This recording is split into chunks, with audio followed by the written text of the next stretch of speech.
Now the Lord said to Samuel, How long will you mourn for Saul, seeing I have rejected him from reigning over Israel? Fill your horn with oil and go. I am sending you to Jesse the Bethlehemite, for I have provided myself a king among his sons. How can I go? If Saul hears it, he will kill me.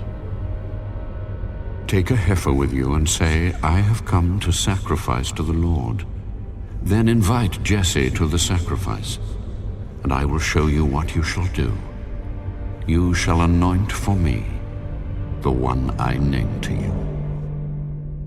So Samuel did what the Lord said, and went to Bethlehem. And the elders of the town trembled at his coming, and said, Do you come peaceably? Peaceably. I have come to sacrifice to the Lord. Sanctify yourselves and come with me to the sacrifice. Then he consecrated Jesse and his sons, and invited them to the sacrifice. So it was, when they came, that he looked at Eliab and said, Surely the Lord's anointed is before him. But the Lord said to Samuel, Do not look at his appearance or at his physical stature, because I have refused him. For the Lord does not see as man sees. For man looks at the outward appearance, but the Lord looks at the heart.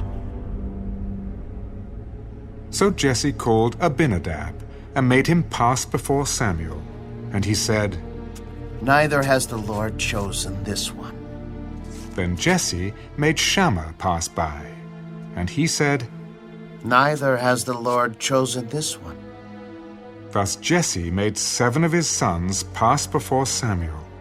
And Samuel said to Jesse, The Lord has not chosen these. Are all the young men here? There remains yet the youngest, and there he is, keeping the sheep. Send and bring him, for we will not sit down till he comes here. So he sent and brought him in. Now he was ruddy, with bright eyes, and good-looking.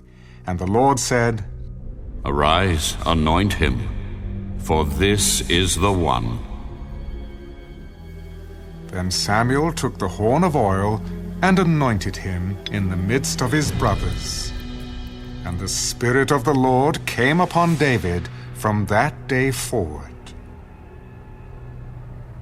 So Samuel arose and went to Ramah. But the Spirit of the Lord departed from Saul, and a distressing spirit from the Lord troubled him. And Saul's servants said to him, Surely a distressing spirit from God is troubling you.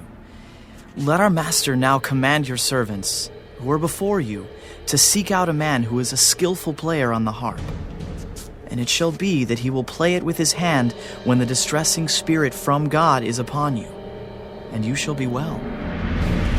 Provide me now a man who can play well, and bring him to me.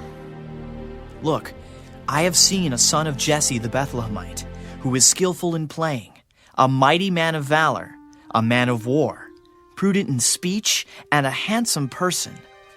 And the Lord is with him. Therefore Saul sent messengers to Jesse, and said, Send me your son David, who is with the sheep. And Jesse took a donkey loaded with bread, a skin of wine, and a young goat, and sent them by his son David to Saul. So David came to Saul and stood before him. And he loved him greatly, and he became his armor-bearer. Then Saul sent to Jesse, Please let David stand before me, for he has found favor in my sight. And so it was, whenever the Spirit from God was upon Saul, that David would take a harp and play it with his hand. Then Saul would become refreshed and well, and the distressing spirit would depart from him.